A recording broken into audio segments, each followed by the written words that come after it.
C'est la tendance. Voilà, là je peux faire. J'assume là, vraiment complètement. Non,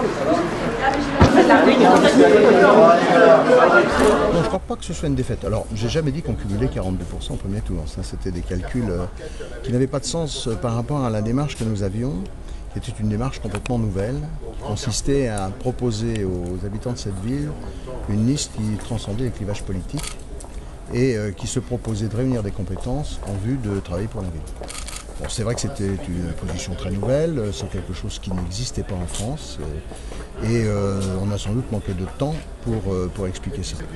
Alors ce résultat n'est évidemment pas une satisfaction, vous en doutez bien, on aurait bien évidemment préféré faire plus, mais je crois que c'est un bon début et que c'est le début d'une dynamique qui va sans doute changer les choses dans le futur, on en reparlera.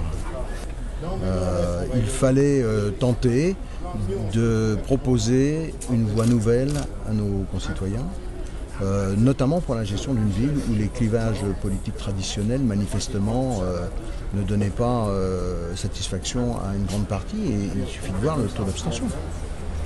Parce que même si la liste qui aujourd'hui remporte la ville fait un score qu'elle jugera sans doute extraordinaire, il n'en reste pas moins vrai que si on le ramène à la population susceptible de voter, ça reste un score extrêmement faible. Les responsabilités sont très partagées.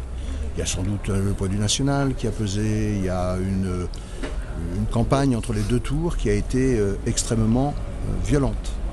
Autant j'avais dit que pour ce qui était de la campagne du premier tour, les choses s'étaient passées, me semblait-il, de manière républicaine, autant je dois dire que pour cette campagne très courte d'entre les deux tours, on a assisté à quelque chose de parfaitement insupportable et de nuisible à la démocratie, je le dis sincèrement. Il est complètement légitime de combattre des idées que l'on ne partage pas.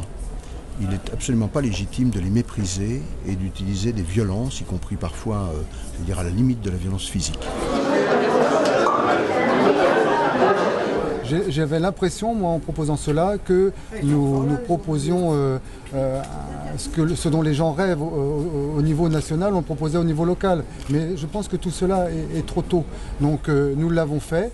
Nous avons peut-être été précurseurs dans le domaine. Moi, je n'ai rien à regretter. Ce que je regrette simplement, c'est que rien ne justifiait le déferlement de mensonges, de haine, d'insultes et d'agressivité que j'ai subi pendant ces quelques jours. Et c'est vrai qu'on est avant tout humain.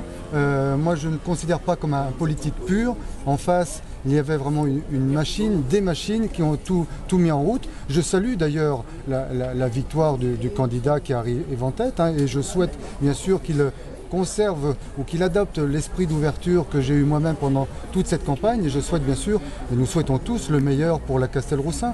Donc nous rendrons compte au fur et à mesure des mois qui passent de l'engagement que son équipe a pris vis-à-vis des Castelroussins. J'ai pris la décision pour des raisons personnelles, pour passer à autre chose, parce que cela a été éprouvant et puis parce que je ne suis pas un pur politique et c'est pas toute ma vie non plus. Donc j'ai pris la décision, chacun en jugera, mais moi c'est une décision personnelle de ne pas siéger au prochain conseil municipal. On fait un score relativement honorable. Le candidat qui arrive en tête fait un score quand même important. Et bien je souhaite que, compte tenu de ça, il applique une politique qui aille bien pour l'ensemble des Castelroussins. C'est ce qu'on peut tous souhaiter pour les Castelroussins. Vous reverra-t-on un jour en politique, Monsieur Tellier? Alors écoutez, là je viens de prendre la décision, si vous le permettez, de me retirer. Alors c'est pas un retrait, je vais passer à autre chose.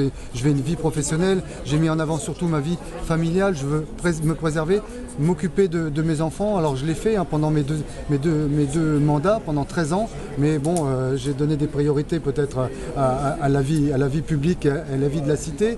Pendant cette campagne, je me suis encore un peu plus éloigné, et je veux leur consacrer du temps, voilà, me retrouver avec mes filles, vivre pleinement leur fin d'adolescence, parce que ça à mes yeux c'est ce qu'il y a de plus important. Tout ce qu'on a pu, tout ce qui m'est revenu, tout ce que j'ai pu lire aussi sur les réseaux sociaux, le déferlement c'est trouvé là. j'ai aussi, et là ça je l'ai très mal vécu, une de mes filles s'est fait aussi agresser par les réseaux sociaux par rapport à la situation de son père. Et ça c'est inacceptable, c'est inacceptable. On n'a pas à mettre en jeu la vie de jeunes enfants parce qu'il y a des engagements des parents. Enfin voilà, vraiment ça m'a dépassé, ça m'a touché profondément, j'en étais très affecté. Et ça, j'aurais des mots très durs vis-à-vis des gens qui ont pu le faire si jamais j'ai à les rencontrer un jour.